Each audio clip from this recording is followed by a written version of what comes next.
এখানে আছি হচ্ছে আমি মফিজ 420, সরি আলামিন 420, আর আমার সাথে হচ্ছে ওমর অন ফায়ার। প্রায় অনেক দিন পর একসাথে সাবেজ 420-র ওনার আলামিন 420 এবং ওমর অন ফায়ার।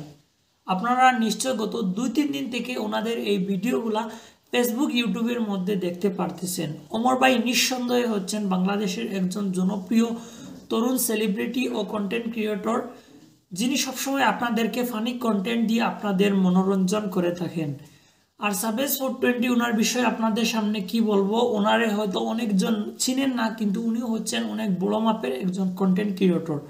ওনার 2টা ইউটিউব চ্যানেল রয়েছে, দুটার মধ্যেই তিনি মুভির এক্সপ্লেনেশন করেন। তো আপনারা হয়তো ওনাকে অনেকে চিনেন, ওমর অন ফায়ার এবং আলামিন 420 যিনি রয়েছেন সাবেজ 420-র ওনারা দুজনই কিন্তু খুব ভালো বন্ধু।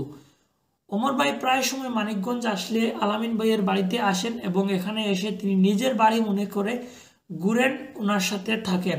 তো এই কথাটা আমার মুখের কথা না, এই কথাটা ওমর ভাই নিজেই বলেছেন। তো ওমর ভাই নেপাল সফরের পর এই মানিকগঞ্জে আলামিন ভাইয়ের বাড়িতে ঘুরতে যান এবং ঘুরে প্রায় 2-3 দিন তিনি থাকেন, ওনার সাথে জিম করেন, ওনার সাথে ঘুরেন, ওনার বাড়িতে খেলেন, মানে অনেক কিছু করেন। এই কয়েকটা দিন ওনারা খুব একসাথে খুব আনন্দের সাথে সময়টা কাটিয়েছেন। তাছাড়া সবচেয়ে মজার বিষয় হলো একটা জিনিস কি জানেন, ওনারা 3জন মানুষ একসাথে হয়েছিলেন, আলামিন ভাই, ওমর ভাই আর আরেকজন কি আমি সঠিক ওনাকে চিনি না। ওনারা একসাথে হয়ে ওনাদের নিজেদের মধ্যে একটা কম্পেয়ার করেছিলেন, কার গায়ে কত টাকার আউটফিট, মানে কত টাকার জামা কাপড় জুতা ইত্যাদি আছে। তো এই জিনিসগুলোর মধ্যে কিন্তু প্রথম হয়েছিলেন আরেকজন যিনি ভাই ছিলেন ওনাদের সাথে, তিনিও নিশ্চয় কোনো কন্টেন্ট ক্রিয়েটর হবেন। আর দ্বিতীয় নম্বরে ছিলেন ওমর ভাই এবং লাস্টে আমাদের সাবিস 420।